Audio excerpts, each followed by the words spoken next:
अभिवादन स्वीकार कीजिए ब्रजेश मिश्रा का और आप देखना शुरू कर चुके हैं द डिबेट। बहनों भाइयों, यूजीसी का मुद्दा हो या फिर शंकराचार्य का मामला हो या फिर और भी मुद्दे उठे, उसे एक बात बहुत साफ है कि सवर्ण समाज में जिसको जनरल कास्ट या फिर अपर कास्ट कहा जाता है, उसमें एक बेचैनी है, एक नाराज़गी का भाव है।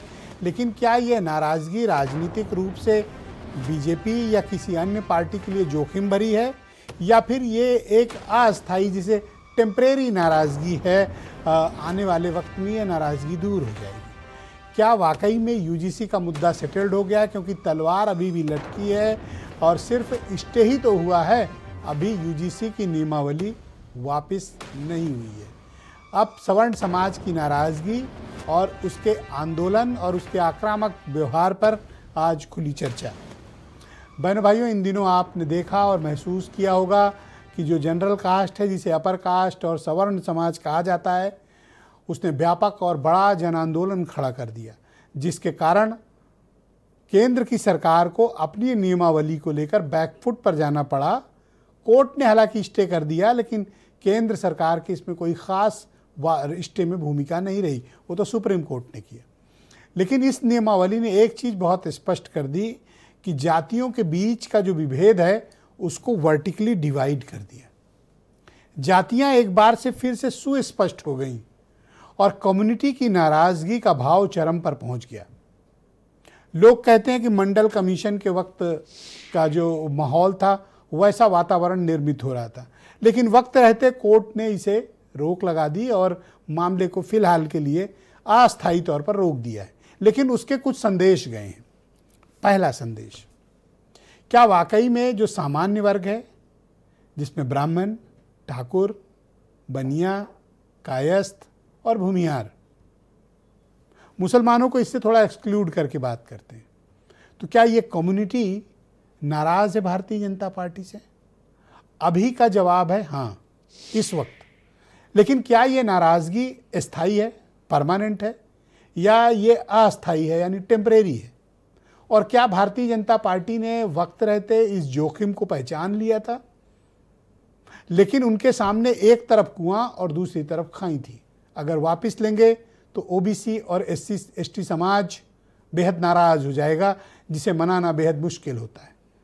अगर एक बार ओबीसी, एससी और एसटी कहीं मूव हो गए तो दोबारा आने में उनको कम से कम दशक, 2 दशक लग जाते हैं। लेकिन इस मूव से जनरल कास्ट यानी ब्राह्मण, ठाकुर, बनिया, कायस्थ और भूमिहार, इनकी नाराज़गी चरम पर देखने को मिली। लेकिन क्या ये समाज वाकई में भारतीय जनता पार्टी से नाराज़ है, या फिर इनका प्रेम बहुत पक्का है और इनकी नाराज़गी अस्थायी यानी टेम्परेरी है? बहनों भाइयों, मंडल कमीशन के दौर के वक्त के पहले और उसके बाद के उत्तर प्रदेश को हम डिफ़ाइन करते हैं, और मोदी एरा के पहले और उसके बाद के दौर को डिफ़ाइन करिए। मंडल कमीशन के पहले के दौर में यानी 90s के पहले जितना भी जनरल कास्ट, सवर्ण जिसे हम कहते हैं, ये सब कांग्रेस पार्टी का कंसोलिडेटेड वोट बैंक था, पक्का वाला वोट बैंक था।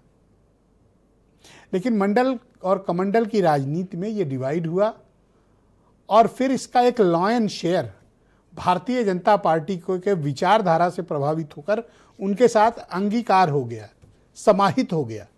सवर्णों का एक बहुत बड़ा वोट बैंक, वो बीजेपी जीते या हारे, वोट उनका कमल पर ही पड़ता था। लंबे समय तक ये सिलसिला चलता रहा। लेकिन 2007 में ब्राह्मण कम्युनिटी का वोट का बड़ा हिस्सा टूटा और वो बहुजन समाज पार्टी के साथ गया, मायावती की सरकार बनी। लेकिन कुछ ही साल के भीतर ब्राह्मणों का बसपा के साथ मोहभंग हो गया। उसके बाद वो सतत 7 सालों तक ब्राह्मण समाज के वोट इधर उधर पड़ते रहे। लेकिन 2014 से सभी जो सामान्य वर्ग हैं, ब्राह्मण, ठाकुर, बनिया, कायस्थ, भूमिहार, इनके वोट का 80-90% वोट सिर्फ एक ही पार्टी को जाता है। उस पार्टी का नाम है भारतीय जनता पार्टी। जो 2014 से उनकी विजय का सिलसिला शुरू हुआ, वो 2024 में आकर लोकसभा के चुनाव में उस रथ को पीडीए ने रोक लिया। 2024 के चुनाव परिणामों से जो भी सीख ली हो बीजेपी ने, लेकिन 2027 आते आते इस तरह के विवादित फैसले भी हो रहे हैं। ऐसे फैसले भी हो रहे हैं जिसके कारण जनरल कम्युनिटी के लोग, सामान्य वर्ग के लोग खुद को उपेक्षित, दरकिनार और अपमानित महसूस कर रहे हैं। उसी का नतीजा है कि ये यूजीसी नियमावली को लेकर जो आक्रामक आंदोलन हुआ, वो कोई एक नियमावली से इतनी नाराज़गी नहीं थी। बहनों भाइयों, धीरे धीरे हर जो फैसले होते जा रहे थे, उन फैसलों से सवर्ण कम्युनिटी खुद को घिरा हुआ या कार्नर्ड महसूस कर रही थी। वो उपेक्षित और अपमानित महसूस कर रहे थे और यूजीसी नियमावली ने उस माचिस तीली जलाकर आग लगा दी। लिहाजा ये पूरा मामला इतना विस्फोटक रूप अख्तियार कर लिया। नाराज़गी लंबे समय से है। नाराज़गी इस बात को लेकर है कि जिस तरह के राजनीतिक फैसले होते हैं, उन फैसलों से जनरल कम्युनिटी के लिए कुछ खास न तो राजनीति में बचा है, न नौकरी के अवसरों में बचा है, न अन्य स्थानों पर बचा है। ये सामूहिक गुस्सा फूटा। लेकिन क्या वाकई में ब्राह्मण, ठाकुर, बनिया, कायस्थ, भूमियार खुद को बीजेपी से राजनीतिक तौर पर क्या दूर रख पाएगा? वैसे ऐसे एविडेंस कम मिलते हैं। 2024 में जब पीडीए ने मोर्चा संभाला और भारतीय जनता पार्टी के विजय रथ को समाजवादी पार्टी, कांग्रेस ने उत्तर प्रदेश में रोक लिया और कभी 72 सीट जीतने वाली बीजेपी को 33 सीट पर समेट दिया, 33 पर। तब भी सवर्ण समाज का अधिकांश वोट भारतीय जनता पार्टी को गया था। लेकिन अब 27 के चुनाव में कहा जा रहा है ठाकुर तो वैसे भी कुछ खफा थे, लेकिन अब ब्राह्मणों का एक बड़ा वर्ग सरकार के खिलाफ मुखर रूप से खड़ा हो गया है। लेकिन क्या ये बीजेपी के साथ अलग होगा या बीजेपी के साथ जाएगा? वैसे विपक्ष ने इसमें बड़ा गजब का खेल खेला है। जब भारतीय जनता पार्टी और सवर्ण समाज आमने सामने था, तब विपक्ष सवर्ण समाज के जख्मों पर नमक लगाने के बजाय, यानी उधर उल्टा खड़ा होने के बजाय सवर्णों के जख्मों पर विपक्ष मरहम लगा रहा था। कह रहा था भाई जो निर्दोष हैं वो फंसे ना, और जो दोषी हैं वो छूटे ना। यही बात तो जनरल कास्ट के लोग कह रहे थे और यही खेल कर दिया विपक्ष ने। विपक्ष कोई भी ओबीसी या एससी एसटी समाज के साथ आक्रामक रूप से नहीं खड़ा हुआ, बल्कि जनरल कम्युनिटी में मैसेज ये दिया कि भारतीय जनता पार्टी आपके साथ इस तरह कर रही। उसी का नतीजा है कि इतना आक्रामक और मुखर अभियान चला कि वो देखकर बीजेपी आला कमान के पसीने छूट गए। एक भय और डर बैठ गया उनके भीतर। शायद यही वजह है कि सुप्रीम कोर्ट में सरकार ने कोई पैरवी नहीं की और स्टे आसानी से हासिल हो गया। लेकिन क्या बीजेपी ने इससे कोई सीख ली, कोई सबक लिया या नहीं लिया? और इसका इम्पैक्ट क्या होगा? क्या 2027 में ये जनरल कास्ट वाली कम्युनिटीज़, ये सवर्ण जातियाँ बीजेपी के साथ उसी मजबूती से खड़ी रहेंगी जो 2014, 17, 22 और 24 में खड़ी रही हैं, या फिर इसमें बिखराव होगा? विपक्ष का कहना है कि बीजेपी ने एक नारा चलाया था कि 100 में 80 हमारा है और बाकी 20 में बंटवारा है। तो अब विपक्ष कह रहा है कि जो 80 है उसमें बंटवारा है, 20 तो पहले से हमारा है। तो कुछ आप बयान सुन लें, फिर आज की डिबेट। लोगों ने यहाँ तक कहा कि पीडीए की वजह से यूजीसी ले आए। बीजेपी वाले बड़े खतरनाक हैं। ये दूसरे का नुकसान करने के लिए अपना भी नुकसान करना चाहते हैं। तो इसलिए इनकी बातों में मत आओ। पीडीए में सब हैं और पीडीए ने अभी अभी हराया है बीजेपी को। क्योंकि वो मामला सर्वोच्च न्यायालय में विचाराधीन है और न्यायालय ने उस पर स्थगन आदेश दे दिया है, इसलिए उस पर टिप्पणी करना उचित नहीं है। परंतु एक बात बहुत स्पष्ट है, पार्टी का विचार कि हम किसी के भी साथ अन्याय नहीं होने देंगे और न्याय सभी को सुनिश्चित करने के लिए हमारी सरकार प्रतिबद्ध है। भारतीय जनता पार्टी नल, नील, कोल, भील, पिछड़े, दलित, आदिवासी, गरीब, इनको कोई उनका हिस्सा नहीं देना चाहती है। प्रधानमंत्री जी पिछड़े हो जाएंगे, कभी गरीब अमीर हो जाएंगे। अब 10 साल से ज़्यादा हो गए हैं, 12 साल हो गए हैं। अब प्रधानमंत्री जी से लोग संविधान सम्मत अपने अधिकार मांग रहे हैं।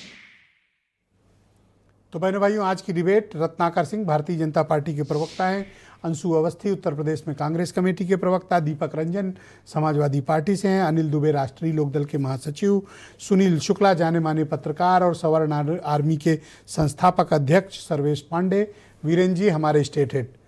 तो रत्नाकर सिंह जी, बड़ी चर्चा है कि सवर्ण भारतीय जनता पार्टी से नाराज़ है, ख़ासतौर पर ब्राह्मण, और आप जिस कम्युनिटी से बिलोंग करते हैं वो तो 2024 में ऑलरेडी सबक सिखा चुकी है। देखिए ब्रजेश जी, मुझे थोड़ा 30-40 सेकंड बोल लेने दीजिए, फिर अगला प्रश्न करिएगा आप, क्योंकि वस्तु स्थिति क्या है वो पूरी तरह से स्पष्ट जानी चाहिए। देखिए, भारतीय जनता पार्टी ने जो है वो सबका साथ और सबका विकास का नारा लेकर के ये चली है, और आज भी हम उसी मूल मंत्र पे चलते हैं। इसकी वजह से जो लोग हमारे खिलाफ ये भ्रम फैलाने की कोशिश कर रहे थे कि आरक्षण खत्म कर दिया जाएगा, मोदी जी ने स्पष्ट रूप से आके कहा कि जब तक मोदी है तब तक किसी का भी आरक्षण खत्म नहीं किया जाएगा। वहीं दूसरी तरफ सवर्ण समाज को मोदी जी ने ही ईडब्ल्यूएस के माध्यम से 10% आरक्षण देने का काम किया। मतलब ये मैसेज स्पष्ट है समाज में कि हम सबकी समानता चाहते हैं, हम किसी के खिलाफत नहीं कर रहे हैं, और समानता के लिए ही यह यूजीसी का जो है ये विधेयक लाया गया। अब मैं आपको ये चीज और कहना चाहूंगा। देखिए, सुप्रीम कोर्ट ने कहा है ब्रजेश जी कि कम से कम आपने स्वीकार करने का साहस तो दिखाया कि आप ही यूजीसी नियमावली लाए थे। मैं आपकी सराहना करता हूं। अब बोलिए। देखिए ब्रजेश जी, सुप्रीम कोर्ट ने नियमों को, ड्राफ्ट को फिर से तैयार करने के लिए जो नोटिस भेजा है, तो उस नोटिस में अगर इस तरह के विधेयक में कोई भी त्रुटि अगर है, निश्चित रूप से उन त्रुटियों को दूर किया जाएगा। अगर है, अभी भी आप नहीं स्वीकार कर रहे हो कि उसमें है ऑलरेडी ब्लंडर। दूसरी बड़ी सबसे चीज ये है कि ये कोई पहली बार भारतीय जनता पार्टी ने इस तरह का त्रुटियां हुई है तो उसको दूर करने का काम नहीं कर रही है। इसके पहले भी SC/ST एक्ट में नियमावली में संशोधन किया जा चुका है। तो अगर जरूरत लगी, अगर सवर्ण समाज को लगता है कि अगर उसके खिलाफ कोई अगर इसका दुरुपयोग कर सकता है, तो निश्चित रूप से सरकार उसमें ओपन माइंडेड है और उसमें त्रुटियों को जो है दूर अगर करने की सरकार संभावना ओपन माइंडेड है रत्नाकर जी, तो सरकार को यूजीसी नियमावली को वापस ले लीजिए, मामला ही खत्म हो जाएगा। आपने तो अब तक वापस नहीं लिया। और जहां तक SC/ST वाली बात थी, तो जब कोर्ट ने उसको डाइल्यूट किया था तो संसद से नया कानून बना था और फिर से उसको प्रभावी कर दिया था। तो उनके लिए तो उतना, और सर्वेश पांडे के लिए कुछ नहीं। चिढ़ा रहे हो उनको। आप भी जानते हैं कि 2025 में जब सुप्रीम कोर्ट के गाइडलाइन के अनुसार ही यूजीसी ने इनमें नियमावली में बदलाव किया। अगर सुप्रीम कोर्ट ने कहा होता कि इस तरह की नियमावली बनाओ, तो सुप्रीम कोर्ट स्टे क्यों देता? बिल्कुल वही त्रुटियां अगर हैं, अगर यूजीसी ने नहीं बिल्कुल, संसदीय समिति में दिग्विजय सिंह के अध्यक्षता में संसदीय समिति में 1 साल के दौरान ये सारी चीजें जो है वो की गई, समाहित की गई। लेकिन अगर यूजीसी उसमें से अपने हिसाब से भी कुछ गाइडलाइन अगर बनाकर देता है, जिसमें उन्होंने स्पष्ट रूप से कहा दिग्विजय सिंह ने कि हमने कहीं पे भी जो ड्राफ्ट आपकी सरकार दिग्विजय सिंह कांग्रेस वाले चला रहे हैं कि आप लोग खुद चला रहे हो? तो फिर क्यों कहते हो बड़ी ताकतवर सरकार है, बड़ी निर्णय वाली सरकार है? दिग्विजय सिंह चला रहे हैं आपकी सरकार। अगर कोई भी नियमावली आती है, अगर कोई भी विधेयक आता है, अगर सामूहिक अगर उसका समिति बनती है, तो उसमें सभी पार्टियों के लोग रहते हैं। भारतीय जनता पार्टी के भी 17 लोग। चलो, कम से कम साफ तो कर दिया कि आज भी कांग्रेस पार्टी सत्ता में है। नहीं, कांग्रेस पार्टी की मतलब मैं उनके वक्तव्यों को लाना चाहता हूं। उनके वक्तव्य क्या थे विजय जी? उनके वक्तव्य यही थे कि हमने कहीं पे भी उस ड्राफ्ट में इस तरह का प्रोविजन नहीं किया था कि जो भी अपराधी है और अपराध अगर झूठ मूठ का केस करता है तो उसके ऊपर अपराध नहीं, उसके केस नहीं किया जाएगा। ये उन्होंने स्पष्ट रूप से कहा था। लेकिन यूजीसी ड्राफ्ट जब ये हुआ, यूजीसी ने नया जो नियमावली किया, उसमें इस तरह के प्रोविजन को हटा दिया गया। लेकिन निश्चित रूप से अगर इस तरह के दुरुपयोग की संभावना दिख रही है, मैं स्पष्ट अगर आपके चैनल पे लाखों दर्शक देखते हैं, अगर इस तरह की त्रुटि है, अगर त्रुटि में ऑलरेडी त्रुटि है, अगर अभी भी लगा है। थैंक यू, धन्यवाद रत्नाकर जी। सर्वेश पांडे को मैं आमंत्रित करता हूं, सवर्ण आर्मी के संस्थापक अध्यक्ष हैं। सर्वेश जी, आपका स्वागत। रत्नाकर जी कह रहे अगर, आप इस अगर का जवाब देना चाहेंगे उन्हें? देखिए मिश्रा जी, मैं बताना चाहूंगा कि पहली बात तो रत्नाकर जी ही मुझे लग रहा थोड़ा कंफ्यूज हैं। ये समझ ही नहीं पा रहे हैं कि इन्होंने निर्णय क्या किया है, इनके सरकार ने कानून क्या बनाया है, इन्होंने बनाया है कि कांग्रेस ने बनाया है कि सुप्रीम कोर्ट ने बनाया है। अभी तो यही ये कंफर्म नहीं कर पा रहे हैं। दूसरी बात, कारण ये है कि अब जब इन्होंने कानून बना दिया सामान्य वर्ग के लोग सड़कों पर उतर गए, तो अब बता रहे हैं कि सुप्रीम कोर्ट जैसा गाइडलाइन देगा हम वैसा करेंगे। मतलब अभी तक ये सुप्रीम कोर्ट के गाइडलाइन को SC/ST एक्ट पर नहीं माने थे, अब इस पर ये सुप्रीम कोर्ट के गाइडलाइन को मतलब आगे कर रहे हैं। हमारे उत्तर प्रदेश में जब कोई प्रोटेस्ट होता है और उत्तर प्रदेश की पुलिस जाकर के उस प्रोटेस्ट को रोकती है, तो एक नारा देते हैं कि जब जब योगी डरता है पुलिस को आगे करता है। तो मुझे तो लग रहा है कि इसमें भी कुछ इसी तरीके से नारा है कि जब जब इन लोगों को लगता है कि अब जमीन खिसक रही है तो सुप्रीम कोर्ट का सहारा लेते हैं ये लोग। तो आपको क्या लगता है कि अगर नियमावली ही वापस हो जाए तो सारा बवाल खत्म हो जाए? आपका समाज यानी कि सवर्ण समाज क्या चाहता है? नियमावली वापस होना चाहिए। दूसरी बात क्या है कि ये रत्नाकर जी जो कह रहे हैं, तो रत्नाकर जी की कृपा से स्टे नहीं लगा है, सुप्रीम कोर्ट ने स्टे लगाया है, ठीक है। तो ये नियमावली वापस होनी चाहिए। और एक बात मैं आपको और बताना चाहता हूं कि सामान्य वर्ग तैयार है और सामान्य वर्ग सिर्फ सुप्रीम कोर्ट के उस फैसले का इंतजार कर रहा है कि वो फैसला कैसा आता है और बीजेपी सरकार कानून कैसे बनाती है। अगर सामान्य वर्ग के हितों के खिलाफ कानून बनाया जाता है तो पुनः पूरा सामान्य वर्ग, जो अभी आपने आंदोलन देखे हैं, जैसे एक मूवी में पहले ट्रेलर आता उसके बाद मूवी आती है, तो मूवी बाद में आएगी, ये तो ट्रेलर था एक तरीके से। तो आप राजनीतिक रूप से धमकाने की चेष्टा कर रहे हो? धमकाने की नहीं, जो सत्य है वही बताने की चेष्टा कर रहा हूं। पर लोग तो कहते हैं कि आप लोग तो बीजेपी के उसी तरह का वोट बैंक है जैसे उनके पास MY है, इनके पास आप लोग हो। बीजेपी के अलावा विकल्प क्या है? जाओगे कहां? देखिए, है क्या कि सामान्य वर्ग जो है वो जन्म से ही राष्ट्रवादी होता है, जन्म से ही धर्म को मानने वाला होता है। तो इसलिए सामान्य वर्ग के अधिकतर लोग जो है भारतीय जनता पार्टी को राम के नाम पर, राष्ट्र के नाम पर हमेशा वोट दिए हैं। लेकिन यह भी मैं स्पष्ट करना चाहता हूं कि सामान्य वर्ग के लोग किसी के बंधुआ मजदूर नहीं हैं। अगर सामान्य वर्ग के हितों का हनन होगा तो जो सामान्य वर्ग इनको 2 सीट से लेकर 300 सीट तक लेकर आई है, वही सामान्य वर्ग जो है इनको 300 से लेकर 2 सीट तक लेकर जाएगी।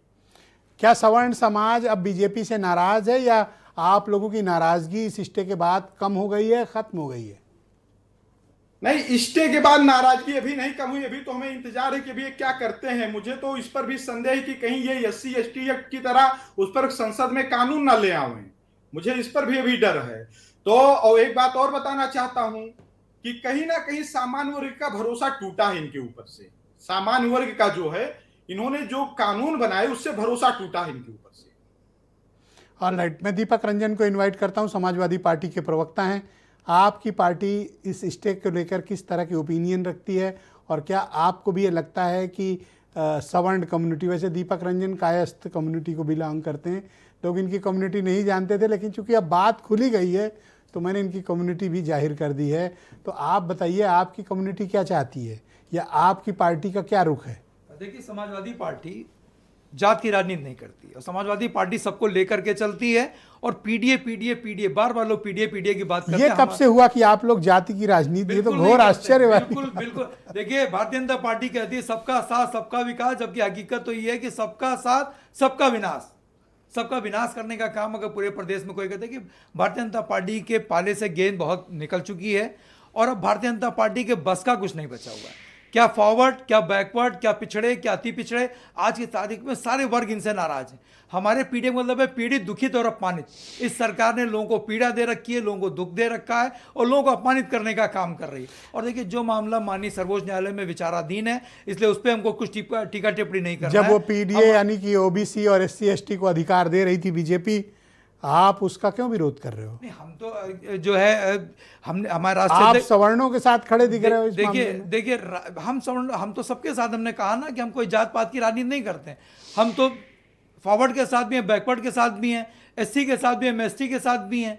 हमने कब कहा कि हम किसके साथ हैं? जहां पर भी इनजस्टिस होगा, हमारे राष्ट्रीय अध्यक्ष जी ने स्पष्ट कहा कि कोई भी दोषी बख्शा ना जाए और कोई भी निर्दोष जो है वो पकड़ा। ये तो सेफ प्ले है। नहीं, कोई सेफ प्ले है। नहीं, कोई सेफ प्ले नहीं। हम लोग सेफ प्ले, अभी जो चीज है, अगर आप ठीक है, आप ये तो सेफ खेलने वाली बात हो गई। इस सरकार में हो क्या रहा है? दोषी लोग जो है वो छोड़े जा रहे हैं और जो निर्दोष लोग हैं बेचारे पकड़े जा रहे हैं। इस सरकार कर क्या रही है? सरकार ये तो कर रही है।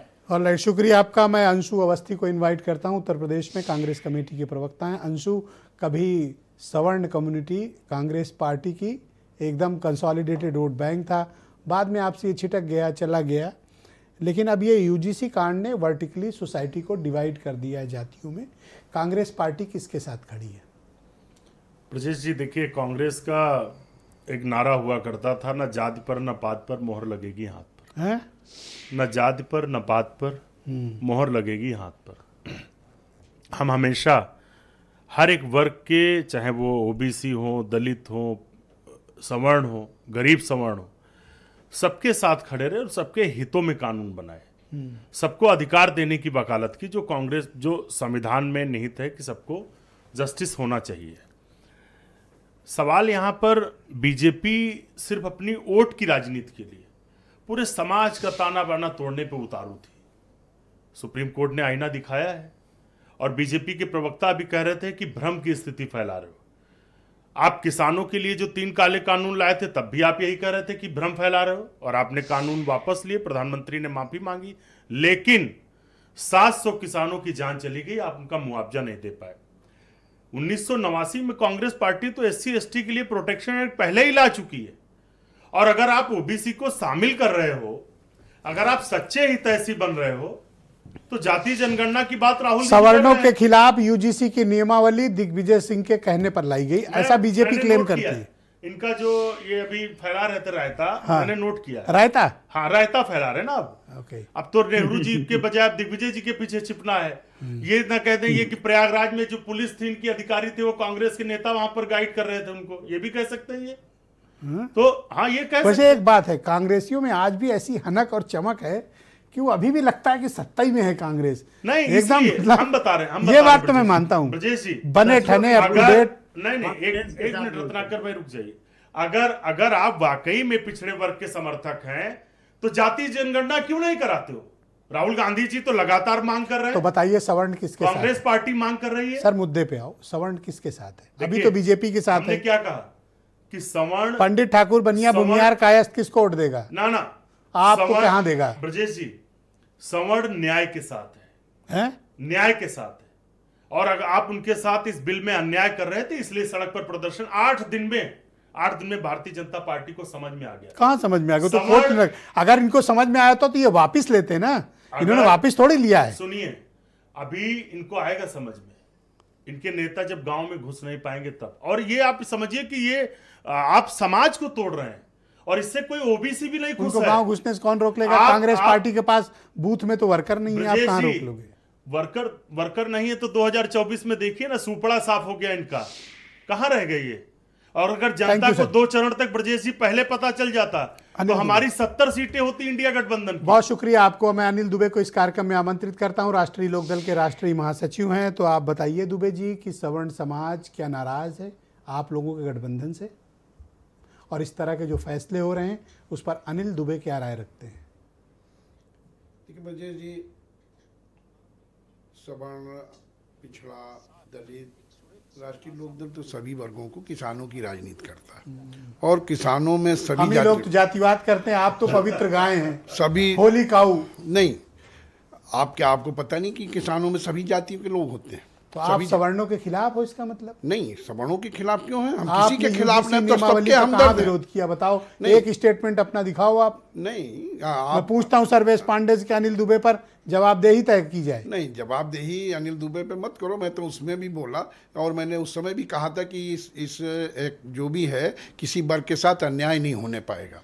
और अब जो तो हो ही गया, नियमावली आई गई। नहीं, जब सुप्रीम कोर्ट ने में वो मामला विचाराधीन है, आपका क्या क्रेडिट है? आप तो सरकार में थे। अरे सुप्रीम कोर्ट में जो चीज विचाराधीन है उस पर स्टे हो गया, तो उस पर अब जब सुप्रीम कोर्ट ही मॉनिटरिंग कर रहा है, तो उस पर अब हम आप क्या करें? नियमावली आप ही के नेतृत्व वाली सरकार, आपकी पार्टी, आप जिस गठबंधन का हिस्सा हो उसने ये नियमावली लाई, इसलिए जवाबदेही आपकी भी है। मलाई खाओगे और बाकी नींबू से परहेज करोगे? देखो ब्रजेश जी, नियमावली आने के बाद भी हमने कहा था, हम लोगों ने अपनी जो स्टूडेंट विंग है उसको भी महाविद्यालयों में, विश्वविद्यालयों में कहा कि इसका फीडबैक लो, और इसमें जो है कहीं किसी वर्ग के साथ अन्याय नहीं होने पाएगा। हम लोग एनडीए में, और एनडीए की सरकार सभी वर्गों के लिए काम करती है, तो एनडीए की सरकार में ये आप विश्वास करिए। धर्मेंद्र प्रधान जी के साथ जयंत चौधरी जी भी काम करते हैं, आपकी भी तो क्या जिम्मेदारी। नहीं, धर्मेंद्र प्रधान जी ने कहा था कि जो है, उन्होंने भी कहा इस बात को, जयंत और जी हम की लोग जानकारी में ये नियमावली लाई गई वो होगी। तो भारतीय जनता पार्टी के लोग बैठे हैं आपके क्या साथ। आपकी जानकारी में थी ये नियमावली? नहीं, हमारी जानकारी में नियमावली थी या नहीं थी तो सरकार में माननीय हमारे राष्ट्रीय अध्यक्ष जी हैं। तो इसका मतलब थी, या तो जवाबदेही से आप बच रहे हो। और मैं इतना जरूर कह रहा हूँ, नहीं, पहले आज भी बता के जाओ। ब्रजेश जी पहले भी ये कहा था और आज भी आपके यहाँ कह के जा रहा हूँ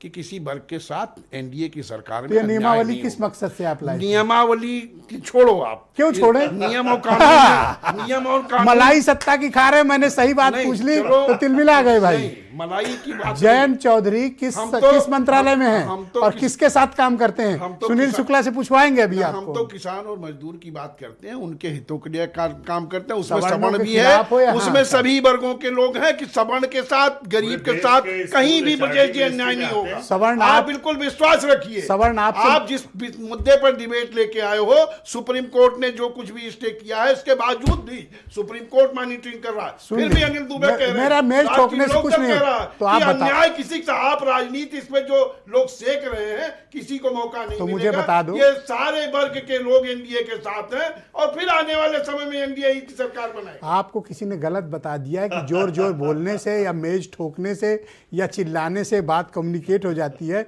तो इससे आप ज्यादा एक्सपोज होते हो।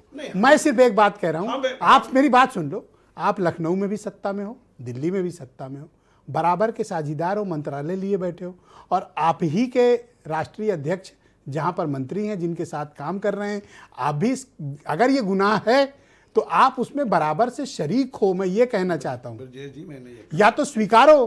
अब जब आप सुप्रीम कोर्ट के सुप्रीम कोर्ट कहाँ से अभी आ गया? तो सुप्रीम नियमावली कोर्ट क्यों जो बनाई चीज़ चली थी? गई, उस पे आप क्या क्या चर्चा नियमावली करेंगे? क्यों बनाई थी? नहीं, नियमावली बनी अब सुप्रीम कोर्ट में मैं है। बताना उसकी- चाहता हूं कि उसकी उस प्रतीक्षा करिए। नियमावली बनाने में अनिल दुबे की अब पार्टी का भी सुप्रीम- रोल है। सुप्रीम कोर्ट की आपका रोल है। राय जानी थी। हमारा आपका रोल है इसमें। हमारा रोल ये है, आपका रोल है। शिक्षा से अन्याय नहीं होगा। और सवर्ण समाज आपका मुकाबला करेगा। नहीं, हमारे साथ तो है, पहले कहाँ से है। है? हम तो किसानों के लिए काम करते आप हैं। पर किसान- आरोप है कि आपने पीठ में चाकू मारा है। वो आपका आरोप हो, किसी पे लगाओ, कुछ भी लगाओ, वो सब लोग जानते हैं कि आप क्या लगाते हो और क्या बोलते हो। अच्छा, मैं हम- क्या ये- गलत बोला? इस- मुझे साबित करो कि मैंने गलत कहा, कोई नहीं, स्टेटमेंट हमारे दिया, लोग, साबित करो आप। उत्तर प्रदेश के लोग ये जानते हैं कि किसानों के लिए राष्ट्रीय लोकदल ये कोई तो- समझौता नहीं करता, और किसान जाति में सवर्ण भी है, पिछड़ा भी है, दलित भी, अल्पसंख्यक भी है। ये यूजीसी नीति नियमावली आपकी सहमति से लाई गई है और आप इसमें शामिल हैं। नहीं, और अगर शामिल नहीं है तो मुझे सबूत दीजिए, देखिए, वरना आप पर यह इल्जाम हमेशा कायम रहेगा कि इसको लागू कराने में आपका रोल था। अरे अब तो सुप्रीम कोर्ट में है। धन्यवाद, जी, आप उस पर बहुत चर्चा शुक्रिया। करो। मैं सुनील शुक्ला जी को आमंत्रित करता हूं, बहुत ही जाने माने पत्रकार हैं। तो बताइए सुनील जी कि ये सवर्ण समाज राजनीतिक रूप से आखिर किसके साथ खड़ा है?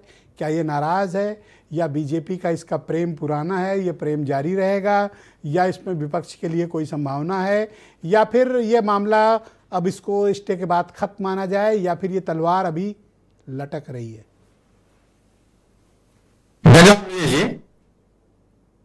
स्टे के बाद ये मामला खत्म हो गया, ये तो नहीं कहा जा सकता।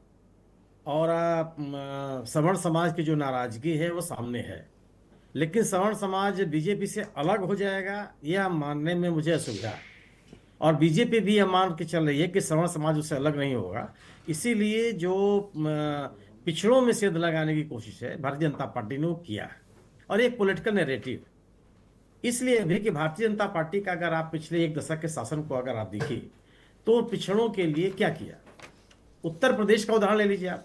उत्तर प्रदेश में लगभग 32 विश्वविद्यालय हैं। किस विश्वविद्यालय में इस सरकार ने पिछड़ों को, दलितों को कुलपति के रूप में नियुक्त किया? लगभग 4-4.5 हजार महाविद्यालय हैं। वहां में पिछले 7 वर्षों में उत्तर प्रदेश की सरकार है, आप वहां पिछड़ों दलितों की स्थिति आप देख लीजिए। जिस घटना के कारण से ये नया रेगुलेशन आया वो 2016 का है। रोहित बिमला की घटना 2016 की हैदराबादी घटना है। उसके बाद सुप्रीम कोर्ट ने आदेश दिया 2026 में लेकर के आप नया रेगुलेशन लेके आ रहे। उस भी नए रेगुलेशन की क्या स्थिति है कि लोगों के मन में तरह तरह के संदेह हैं। न तो पिछड़ा वर्ग से संतुष्ट हो पा रहा है और न ही सवर्ण समुदाय में एक अलग तरह की असुरक्षा के भाव पैदा हो। आप उसको लेकर क्या कहते हैं कि किसी के साथ कोई भेदभाव नहीं होगा। जी, सवाल इस बात का है कि जो रेगुलेशन ले आए, अगर उस रेगुलेशन में सुरक्षा का बोध नहीं पैदा कर पा रहा है तो आपके वक्तव्य से लोगों के मन में सुरक्षा का भाव कैसे पैदा हो जाएगा। और उसको उसमें भी आप देखिए, पहला सवाल इसमें यह है, हालांकि इस विरोध को मैं बहुत तार्किक नहीं मानता, मैं ऐसा कोई चीज उसमें नहीं पाता हूं जिससे लगे कि सवर्ण समाज के लोगों को बहुत आक्रामक होना चाहिए, लेकिन लोगों के मन में आशंकाएं पैदा हो। अब सवाल जैसे कि आप एक कहिए कि जो कमेटी बनेगी 10 लोगों की, उस कमेटी में 3 समुदायों का प्रतिनिधित्व होगा, SC, ST, OBC, इसके अलावा महिलाओं का और विकलांगों का। इन महिलाओं और विकलांगों में किस जात के लोग होंगे इसका कोई उल्लेख नहीं है। 2 बाहरी लोग होंगे, वो बाहरी लोग किस जात के लोग होंगे इसका भी कोई उल्लेख नहीं है। इसके अलावा बाकी जो 5 सदस्य बचे वो सामान्य वर्ग के होंगे या किस जात के होंगे इसका भी कोई उल्लेख नहीं है। तो अगर जो विश्वविद्यालय का कुलपति, महाविद्यालय का प्रधानाचार्य, किसी संस्था का डायरेक्टर सवर्ण समाज का है या वह भारतीय जनता पार्टी के विचार से ओतप्रोत है, तो कहां से जो पिछड़े वर्ग सर के लोग मुझे हैं, तो ये वो इनलाइटन करिए कि सवर्ण समाज राजनीतिक रूप से इस वक्त किस चौराहे पर खड़ा है? क्या वो बीजेपी से नाराज है या फिर बीजेपी के साथ उसका प्रेम आगे कायम रहेगा? नहीं, बीजेपी से नाराज है, बुरी तरह से नाराज है। सार्वजनिक मंचों पर, सोशल मीडिया पर जो बीजेपी के समर्थक लोग हैं, अगर आप उनको पढ़ेंगे, उनकी बातचीत सुनेंगे और जिस तरीके से सवर्ण समाज ने पूरे प्रदेश में क्या लगभग पूरे देश में जिस तरीके से अपना आक्रोश व्यक्त किया, प्रधानमंत्री के ऊपर जिस तरीके से आक्रोश व्यक्त किया, उससे साफ साफ ये लगता है कि लोगों के मन में आक्रोश है। लेकिन बीजेपी मुतमईन है कि उससे अलग नहीं जाएगा। हालांकि यह अपने आप को आश्वस्त पाना कितना खतरनाक है कि बहुजन समाज पार्टी को सवर्णों ने मतदान किया है इस उत्तर प्रदेश में, आज कहीं नहीं है उनके साथ। आपने खुद उल्लेख किया और यह ऐतिहासिक तथ्य है कि कांग्रेस के साथ सवर्ण समाज के लोग रहे हैं, आज कांग्रेस के साथ खड़े होने के लिए तैयार नहीं है। तो सवर्ण समाज बीजेपी के साथ बना ही रहेगा, यह स्वीकार कर लेना बहुत जल्दीबाजी का। हालांकि बीजेपी मान के चलती है, लोग कहते भी हैं जो उनके समर्थक हैं कि आगे वोट किसको दे, ये बार बार सवाल पैदा होता है जी। लेकिन कोई विकल्प नहीं बनेगा, यह नहीं कहा जा सकता। 2024 के चुनाव में यह दिखाई भी पड़ा, भारतीय जनता पार्टी दूसरे नंबर की पार्टी बन गई। जी शुक्रिया। तो बिखराव की स्थिति तो है। जी बहुत शुक्रिया आपका, हमारे साथ कृपया बने रहिएगा। वीरेंद्र जी हमारे स्टेट हेड इस कार्यक्रम में हमारे साथ मौजूद हैं। वीरेंद्र जी, सवर्ण पॉलिटिक्स किस तरफ जा रही है? क्योंकि यूजीसी नियमावली का जो आंदोलन था उसने राजनीति के कई चेहरे उत्तर प्रदेश में, जातियों के चेहरे दिखा दिए। ब्रजेश जी, इस रेगुलेशन से अब भाजपा को कोई नुकसान नहीं होगा। देखिए, ये सवर्ण जो है वो बीजेपी का बहुत दिनों से वोटर है और जब तक आदमी का कोई व्यक्तिगत नुकसान नहीं होता है तब तक आदमी उसको याद नहीं रखता है। अब सुप्रीम कोर्ट ने इस रेगुलेशन पर रोक लगा दी बिल पर, तो अब कुछ दिन में लोग भूल जाएंगे इसको। जिसका व्यक्तिगत नुकसान होता है वो रखाता है कि अब की आना तो बताऊंगा। तो इसलिए बीजेपी इसलिए मुतमईन हो जाए कि उसको इस रेगुलेशन से बहुत नुकसान होने वाला अब नहीं है। दूसरी बात, गांव-गांव तक अब आग फैल जाती है, चूंकि मोबाइल है, सोशल मीडिया है, और उसमें बीजेपी के कट्टर समर्थक भी विरोध में उतर आए थे। लेकिन थोड़े दिन में सब मामला नॉर्मल हो जाएगा। अभी चुनाव बहुत दूर है, फिर ये सब उसी एक के घाट पे पानी पिएंगे। भाई, बीजेपी का कार्यकर्ता तो वो है कि वो घर बैठा है। अगर नेता उसका पहुंचा, कोई बीजेपी को कहा कि भाई देखो इज्जत रखो और निकलो, बस उतने पूछे वो अपना पैसा लगा के, अपना संसाधन लगा के निकल पड़ते हैं। यहाँ तो ठाकुर, पंडित, बनिया, ये सब लोग, लाला, ये सब लोग जो है बहुसंख्यक माने जाते हैं कि ये सब भाजपा के वोटर हैं, ये जाएंगे कहाँ? तो ये जो बिल है, अब इस बिल को लेकर बहुत ज़्यादा हो हल्ला नहीं है। अब ये मामला खत्म माना जाए। चुनाव आयोग ने इस पर पानी डाल दिया। आप सुप्रीम कोर्ट ने इस पर पानी डाल दिया। आप कह सकते हैं कि जो आग लगी थी वो ठंडी हो गई। देखिए, जो लोग ये मानते हैं कि 2027 के चुनाव की डगर कठिन है, उनको ये बात अभी इतनी जल्दी नहीं कहना चाहिए, क्योंकि देखिए, आज भी जितना मुकाबला है और जो होगा, यूपी में समाजवादी पार्टी और भाजपा का आमने सामने का है और यही आगे मुकाबला होगा।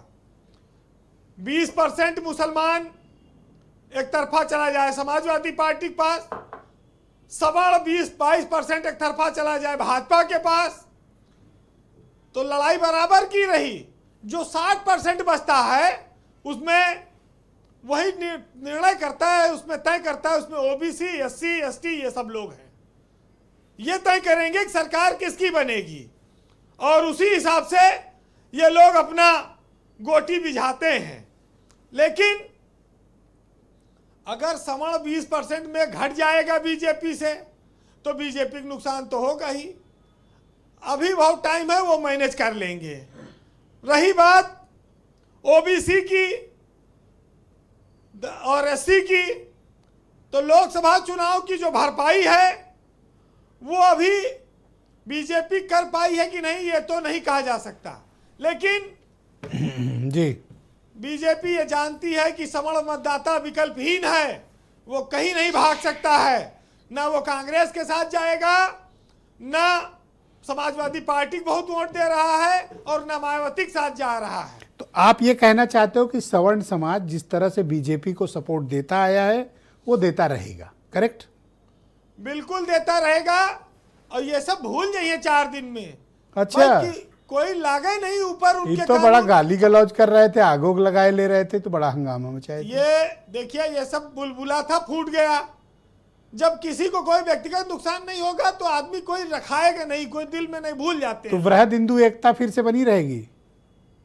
बिल्कुल बनी रहेगी। अब ये देखिए, विराट हिंदू एकता वो तो आखिरी में आ ही जाता है, उसमें क्या है भाई।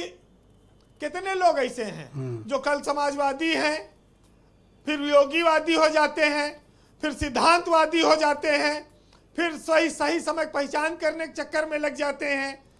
तो क्या फिर ये आदमी- सवर्ण समाज फिर से राष्ट्र निर्माण के वृहद हिंदू विराट एकता के काम में लग जाएगा? अब लग ही जाएगा। देखिए, ये तो अपना पैसा लगा के राजनीति, बीजेपी से कोई पैसा थोड़ी मांगता है सवर्ण समाज। अच्छा, और बीजेपी का कोई संसाधन लेता है, बस खाली उसको पूछा जाए, इसलिए वो अपना परेशान रहता है, मुंह फुलाए रहता है। अब पूछने और के चक्कर जैसे में पिटाई हो गई, इस कारण चिल्ला रहा है।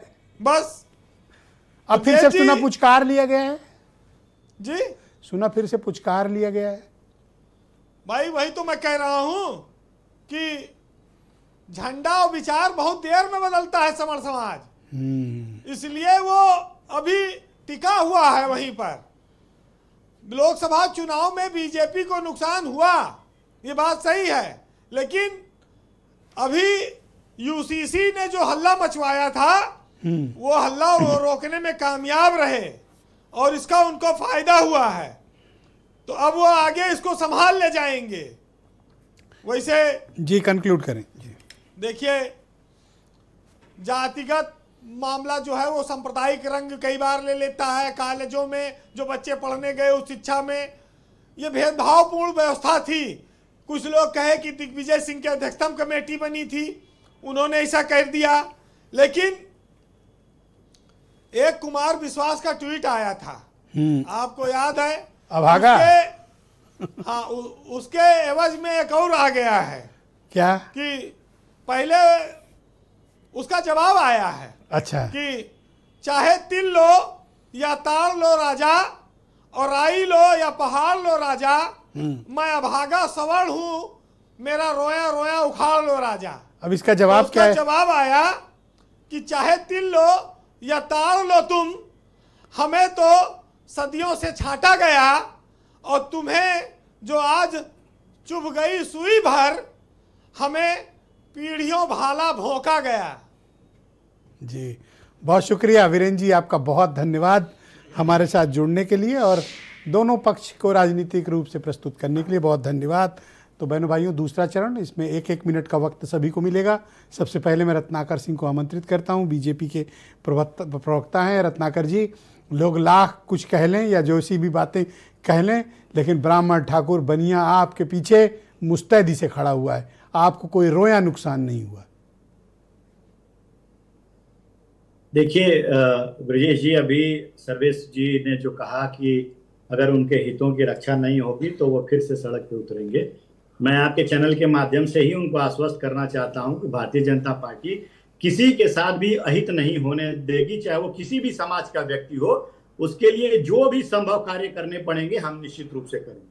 और रही बात वोट देने की, अभी जो चर्चा हो रही थी, वीरेंद्र जी भी बोल रहे थे कि हर वो व्यक्ति भारतीय जनता पार्टी के साथ जुड़ा है और जुड़ा रहेगा जो हिंदुत्ववादी है, जो राष्ट्रवादी है, वह व्यक्ति हमेशा जो है भारतीय जनता पार्टी के साथ जुड़ा रहेगा। जो विकासवादी है वो भी भारतीय जनता पार्टी के साथ जुड़ा ही रहेगा।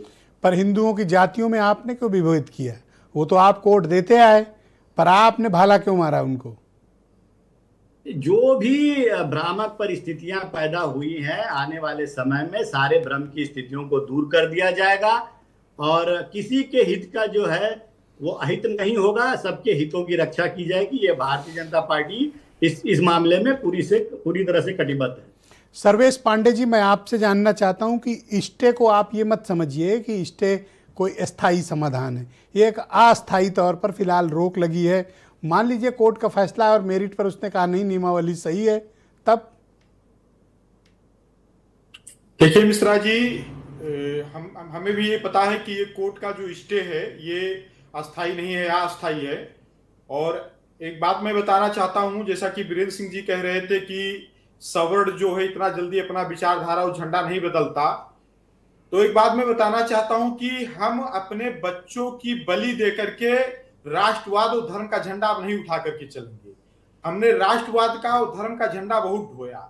अगर हमारे समाज के बच्चों पर, हमारे समाज के बच्चों के भविष्य पर कोई सवाल आएगा तो हम अब लड़ने के लिए तैयार हैं। और जैसा कि एक अभी अवस्थी जी कह रहे थे कि जातिगत जनगणना की बात, मैं एक बात पूछना चाहता हूं कि इस देश में आजादी के 78 साल से सभी लोग जातवाद खत्म करने की बात करते हो, तो गरीबी क्यों नहीं खत्म करना चाहते हो आप लोग? अगर जातिगत जनगणना करवाना चाहते हो, इससे अच्छा गरीबों की जनगणना करवा लो। जो गरीब हो, सुविधाएं व्यवस्थाएं उसको दे दीजिए। आप लोग जातियों को सुविधाएं व्यवस्थाएं, गरीब तो व्यक्ति होता है, जाति तो गरीब नहीं होती है भाई। पाड़े भी गरीब हो सकते हैं, पासवान भी गरीब हो सकते हैं। तो सारी व्यवस्थाएं और सुविधाएं इस देश में जातियों के आधार पर क्यों हो रही, हम नहीं समझ पा रहे हैं। ये बहुत ही गलत है। दूसरी बात हम फिर कहना चाहते हैं, भारतीय जनता जातियों पर बात हुई तो इतनी तिलमिलाहट हुई कि आप सड़कों पर उतर आए और अपने सबसे टॉप लीडर को और इस देश के रिस्पेक्टेड टॉप लीडर्स को आप लोगों ने गाली गलौज की, अपमानित किया। सिर्फ जाति की तो बात थी, आप क्यों मुकाबला करने उतरे थे फिर? नहीं, जाति की बात नहीं थी, यहां हमारे अस्तित्व की बात थी। एक बात ध्यान से आप लोग सुनिएगा कि जब एक हिरन भागता है और शेर उसके पीछे भागता है तो शेर का उद्देश्य होता है उसको खाना और हिरन का उद्देश्य होता है उसको अपनी जान बचाना। यहाँ सामान्य वर्ग के अस्तित्व की बात थी, उनको शिक्षा से वंचित करने का प्रयास किया जा रहा था, इसलिए हम लोगों ने इसका विरोध किया। आप उसमें हिरन थे कि शेर थे? धर्म को प्राथमिकता दी। आप उसमें हिरन थे कि शेर थे? हम लोग हिरन की भूमिका में थे, ये लोग तो खा जाते हैं हमको। तो क्या शेर मारकर खा गया या आप अभी जीवित हो? प्रदर्शन मिश्रा जी आप बता दीजिए मुझको, शेर क्या आपको मारकर खा गया या आप जीवित हो अभी? क्या शेर आपको मारकर खा गया? भाई खा ही जाते। अगर एक बड़ा झुंड एकत्रित होकर के मजबूती से विरोध में ना उतरा होता सड़क पर तो खा जाते। मैं आपसे कहना चाहता हूं कि अगली बार अपने हिरन को सावधान करिएगा, अगर दोबारा जंगल में दिखा। नहीं, देखिए सामान्य वर्ग, मैं फिर कह रहा हूं, राष्ट्रवाद का और धर्म का झंडा हम तभी उठाएंगे जब हम जिंदा रहेंगे। अगर हम जिंदा ही नहीं रहेंगे, हमारे बच्चों का भविष्य ही नहीं सुरक्षित रहेगा, तो हम क्या करेंगे राष्ट्रवाद का झंडा लेकर के? जी शुक्रिया आपका। मैं दीपक रंजन को इनवाइट करता हूं। दीपक जी, आप कितना भी इनके जख्मों पर मलहम रख लें, लेकिन सवर्ण अंत में उसी तरह का वोटिंग पैटर्न है जैसे आपके यहाँ M&Y का है। देखिए ब्रजेश जी, आपके लिए ज्यादा स्कोप नहीं है, मैं ये बताना चाहता हूँ। देखिए भारतीय जनता पार्टी के प्रवक्ता जी ब्रजेश जी अभी विकासवाद की बात कर रहे थे। आज दिख तो गया महोबा में विकासवाद है? आज महोबा में दिखा तो इनका विकासवाद। क्या हुआ? अभी तक तो इंजन ही टकरा रहा था, बोगियां भी टकरा रही हैं। मंत्री जी को बंधक बना लिया जा रहा है और विकास के नाम पे, क्योंकि भाई प्रभारी मंत्री हैं, लोगों ने रोक लिया उनको विकास के नाम पे। सड़कें नहीं बन रही है वहां पे, ये क्या विकासवाद की बात करेंगे? अपने पिता को मंच से धक्का नहीं देते। इंजन तो टकरा रहे थे, बोगियां भी टकरा रही हैं, आपस में टकरा चुकी हैं बोगियां। अब देखिए ये कुछ भी कर लें, मैं बार बार कह रहा हूं कि अब इनके होने वाला कुछ नहीं है। अब जनता सिर्फ बटन दबा करके, इनके खिलाफ बटन दबा करके इनको हटाना चाहती है, क्योंकि जो सरकारें बटन दबाने से आती हैं वो सरकारें बटन दबाने से जाती भी हैं। आदरणीय सर्वेश पांडे जी अभी कास्ट सेंसस की बात कर रहे थे। देखिए, कास्ट सेंसस में आर्थिक और सामाजिक दृष्टि से जो निर्बल दुर्बल है उसको सबल और प्रबल बनाना है, तो कास्ट सेंसस के साथ साथ एक कॉलम ये भी होगा आर्थिक और सामाजिक, तो उसमें उसके और अगर आप सरकार अगर कोई अफर्मेटिव पॉलिसी अगर बनाना चाहती है इन लोगों के लिए, तो उसके लिए कास्ट सेंसस होना बहुत जरूरी है। बिल्कुल सही कहा सर्वेश भाई। ऑलराइट अंशु ये अवस्थी, गरीबों में का भी होना चाहिए। अंशु जी मैं आपसे जानना चाहता हूं कि मसला कुछ भी हो, बीजेपी और सवर्णों का की ये नाराजगी ये अस्थायी है, टेम्परेरी है, इनकी मोहब्बत बड़ी गाढ़ी और पुरानी है। मैं इसलिए कह रहा हूं कि आपके लिए इसमें ज्यादा स्कोप नहीं है। देखिए ब्रजेश जी, एक बात आप तो, जो स्कोप तलाश रहे हैं यहाँ है नहीं जगह। एक सर्वेश पांडे की मोहब्बत रत्नाकर सिंह से बड़ी पुरानी है। एक बात तो ये समझ में आ गई है सबको, किसी भी जाति कह रहे हैं झंडा नहीं उठाऊंगा। एससी हो, ओबीसी हो, सवर्ण हो, एक सेकंड, क्या कुछ कह रहे हो सर्वेश भाई? कुछ बोलो बोलो, आवाज लो सर्वेश की। अरे म्यूट है, आपने ऑन करो उसको। कुछ नहीं होगा तो जब हमको हमारे साथ कुछ नहीं होना था तो फिर ऐसा नियम ला करके परेशान क्यों कर दिया हम लोगों को? हमारे छोटे छोटे बच्चों को सड़कों पर क्यों आपसे करना पड़ा? प्यार है, आप समाज के बीजेपी जो छात्र पढ़ते हैं, वो बीजेपी जाकर लव्स सड़कों यू। पर प्रोटेस्ट कर रहे थे। नहीं ये होगा कौन सा आपके मोहब्बत? बच्चों को। पांडे जी, आपसे बीजेपी प्यार करती है, घबराइए नहीं, वो कुछ प्यार नहीं होगा करती है आपसे, आप समझ ही नहीं पाए। वो प्यार करती है बीजेपी आपसे। ये प्यार नहीं, ये स्लो पॉइजन दे रहे हैं, ये प्रयोग कर रहे हैं हमारे ऊपर कि देखते हैं कि इस पर ये प्रतिक्रिया देते हैं कि नहीं देते। अगर नहीं देते हैं तो इससे भी बड़ा प्रयोग किया जाएगा। ये स्लो पॉइजन दे रहे हैं, ये कौन सा प्यार है? ब्रजेश जी, अंशु बोलो भाई। कोई वर्ग का व्यक्ति हो, चाहे दलित हो, पिछड़ा हो, सवर्ण हो, गरीब हो, किसान हो, युवा हो, सबको एक बात समझ में आ गई है कि ये धोखेबाज लोग हैं। मौका मिला तो खंजर मारेंगे, खंजर। आप देखिए किस तरह से मारा है। रोहित वेमुला के प्रकरण में ये कानून आया है जो बीजेपी कह रही है। मुझे आप बताइए, इस कानून के आने में भारतीय जनता पार्टी का क्या योगदान है? 2016 में हैदराबाद में सेंट्रल यूनिवर्सिटी में रोहित वेमुला का विरोध आरएसएस के लोगों ने किया है, बीबीपी के लोगों ने, वो एक प्रोटेस्ट में शामिल था। आपकी सेंट्रल यूनिवर्सिटी, आप कौन सा कानून उनके लेके ले आए? क्या प्रोटेक्शन दिया आपने? सुप्रीम कोर्ट जब उसकी मां गई रोहित वेमुला की, तब एक एडवाइजरी जारी हुई और आपने ऐसा उस एडवाइजरी को यूज किया है, एक तरीके से मिसयूज किया है कि आप सोसाइटी को लड़ा रहे हो। अरे राज करना है राज करो, राज करना है राज करो, आग लगाया न करो, जाति और धर्म के नाम पर लोगों को लड़ाया न करो। ये बात कांग्रेस पार्टी कहती है। हाँ, हम कह रहे हैं ये बात।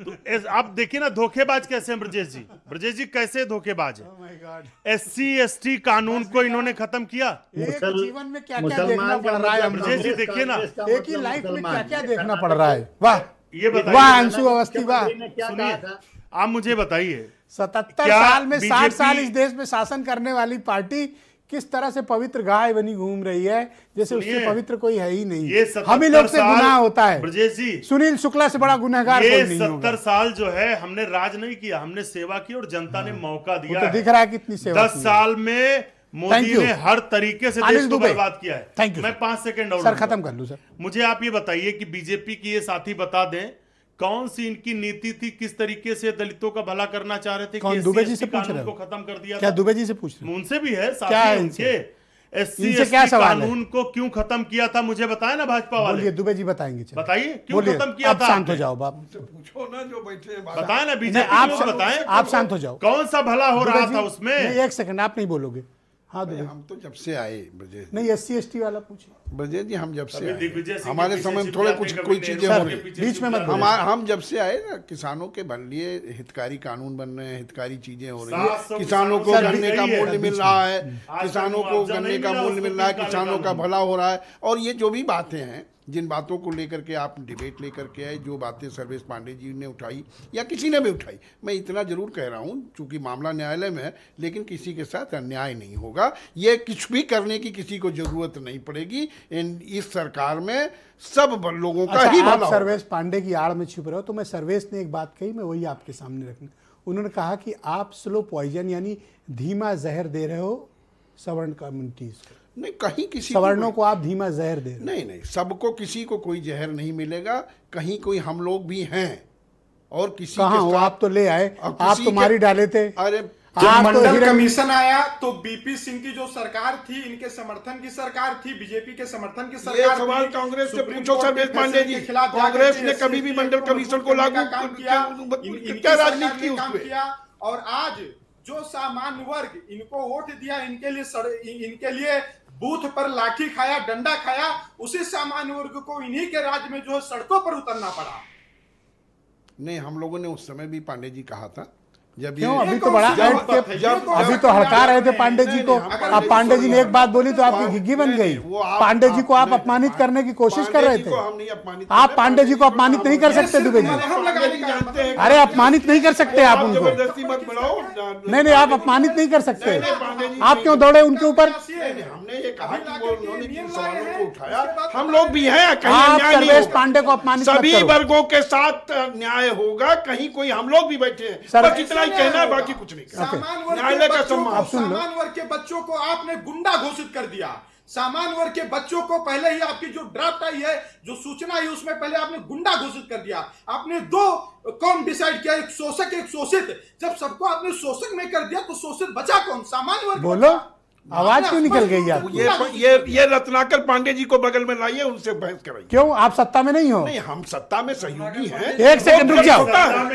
जो शांत आप शांत रहो, शांत रहो आप शांत रहो। रत्नाकर सिंह जी भी आप रत्नाकर सिंह को जवाब देंगे भाई? तो रत्नाकर जी जब खुद बैठे हुए हैं और वो बैठे मानव हुए तो बात संसाधन नहीं एवं करते। शिक्षा राज्य अरे हम मंत्री कौन राज्य है? मंत्री हैं उसके, वो कैबिनेट मिनिस्टर हैं। आप पहले उन्हें पूछिए। कोई बीच में ना बोले। भैया कह रहे हैं राज्य मंत्री हमारी कोई जिम्मेदारी नहीं। सर्वेश नहीं पांडे नहीं, हमारी पूरी जिम्मेदारी, लेकिन जब वो खुद ही बैठे हैं तब फिर हम क्या बोल रहे हैं? आप सीधे बात करो, बाया क्यों जा रहे हो? आपकी तो साथ दिक्कत ये है कि आप जो है सबसे इधर बड़ी कान बात ये है पकड़ते कि हो। लोगों के सीधे पास बात कोई करो। जवाब देखिए जो है- देखिए जवाब नहीं है, देख- इसीलिए देखिए पर ये लोग- नहीं, रत्नाकर जी रुक जाओ, रत्नाकर जी रुक नहीं जाओ। नहीं, बिल्कुल उनको बोलने दीजिए। हाँ सर्वेश बोलो आप। रत्नाकर जी जहर घोलना चाह रहे मैं हैं। कह रहा हूं कि इन लोगों के पास कोई जवाब नहीं इसको लेकर के, इसीलिए ये लोग एक दूसरे पर टाल रहे हैं। ये रत्नाकर जी पर टालेंगे, रत्नाकर जी इन पर टालेंगे। नहीं नहीं, हम ये लोग इतना मोदी जरूर पर कह रहे हैं टालेंगे, कि हम मोदी राष्ट्रीय पर लोकदल टालेंगे। उसमें है। एक आप सेकंड। निश्चित रहिए, कहीं सर्वेश कोई पांडे, अन्याय नहीं होगा। सर्वेश आप पांडे ये निश्चित बताओ। रहिए, भरोसा रखिए। ओके कहीं सर्वेश, कोई अन्याय नहीं थैंक होगा। यू। सर्वेश पांडे, सर्वेश एक सेकंड रुक जाओ। ठाकुर ना खड़े हों, सर्वेश। तो भारतीय जनता पार्टी अपनी बूथ नहीं जीत पाएगी। सर्वेश पांडे सुनिए। अगर आज भी बूथ पर बावन ठाकुर ना खड़े हो तो भारतीय जनता बूथ नहीं जीत पाएगी। उन्हीं बावन ठाकुर के लड़कों को आपने सड़कों पर ला दिया। अपने खून से पत्र मैंने लिखा और मेरे पत्र लिखने के बाद हजारों बच्चों ने अपने खून से पत्र लिखा। शर्म आनी चाहिए उस विषय पर कि आपके सरकार में जो सौरों की पार्टी कही जाती थी, सामान्य वर्ग के बच्चों को अपने खून से पत्र लिखना पड़ रहा है। अच्छा, जयंत चौधरी राज्य मंत्री है ना शिक्षा मंत्रालय में? सर्वेश जी, तो पूछिए ना, अनिल दुबे से, बैठे तो हैं यहाँ पे। यूनिवर्सिटी नहीं है उनके पास, उनके पास दूसरी चीजें हैं। एक बात मैंने इस पर बताया था भाई साहब, मैं यहाँ पर कुछ लोगों का, विधायकों का मेरे पास फोन आया। उन्होंने कहा सर्वेश जी मेरी तो बड़ी समस्या है, मैं तो पार्टी में हूं, मैं कैसे विरोध करूं? हमने उनसे कहा कि भाई आपके विधानसभा क्षेत्र में कहीं पर 1 लाख वोटर सवड़ हैं, कहीं पर 1.5 लाख वोटर सवड़ हैं, तो क्या आप इतना भी फोन करके नहीं कह सकते ऊपर कि भैया बड़ा दबाव आ रहा है, हम अपनी सीट हार जाएंगे आपके इस कानून की वजह से? लेकिन दुर्भाग्य की बात है कि जब हमारे समाज के बच्चे सड़कों पर विरोध कर रहे थे, Thank you, एक सर्वेश। भी नेता ने एक बयान नहीं दिया। और सुनिए, Thank जब you। सुप्रीम कोर्ट का फैसला आ गया तो सब अमित शाह को बधाई दे रहे हैं, Thank you। मोदी को बधाई दे Thank रहे हैं you, सर्वेश कि जी। हमारे सरकार में न्याय नहीं होगा। थैंक यू सर्वेश जी। सर्वेश जी, आपने महसूस किया होगा कि अनिल दुबे ने आपके ऊपर चिल्लाने की कोशिश की। जबरदस्ती भिड़ाए दे रहे हैं।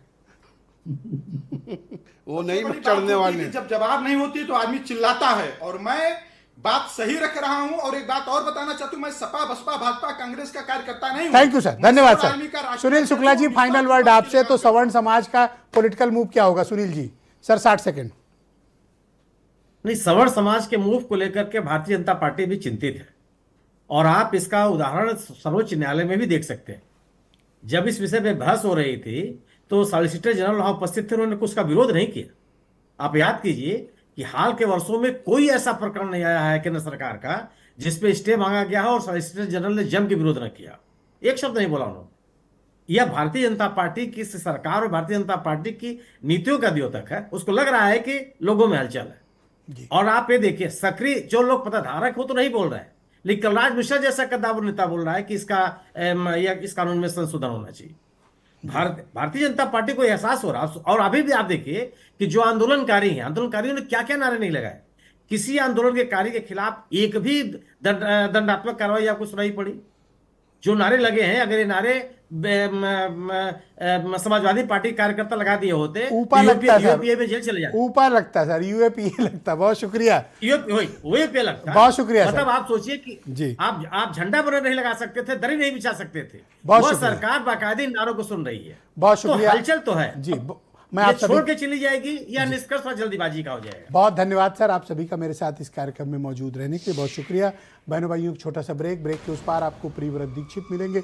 लखनऊ के एक हैरत अंगेज खौफनाक घटना का वीडियो दिखाएंगे कि किस तरह एक व्यक्ति ने अपनी मॉडल पत्नी को, जो बहुत ब्यूटीफुल थी, उसको बंदरिया कह दिया। नाराज और आहत महिला ने आत्महत्या कर ली।